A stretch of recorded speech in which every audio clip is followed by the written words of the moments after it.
మనలో పీతల కూర అంటే చాలామందికి ఇష్టం కదండి. అలాంటి పీతల కూరను చాలా ఈజీగా అండ్ టేస్టీగా చేసుకోవచ్చు. దానికోసం నేను 1 కేజీ పీతలను తీసుకున్నాను. వీటిని శుభ్రం చేసి పక్కన పెట్టుకోవాలి. ఇప్పుడు 3 ఉల్లిపాయలను తీసుకుని పెద్దగా ముక్కలుగా కట్ చేసుకొని అందులోనే 3 పచ్చిమిర్చిని కూడా వేసుకుని కొంచెం బరకగా మిక్సీ పట్టుకోవాలి.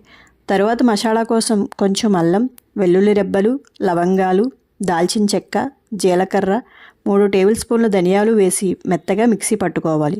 ఇప్పుడు కడాయిలో 1 డొక్కు ఆయిల్ని పోసి బాగా హీట్ అయ్యాక మిక్సీ పట్టిన ఉల్లి పచ్చిమిర్చి ముద్దను ఆయిల్లో వేసి బాగా వేగనివ్వాలి.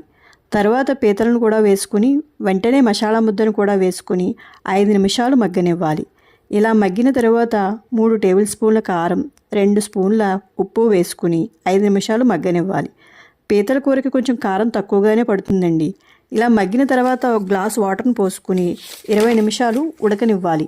లాస్ట్లో కొత్తిమీర వేసుకుని స్టవ్ ఆఫ్ చేసేయడమేనండి. అంతే, టేస్టీ పీతల కూర రెడీ.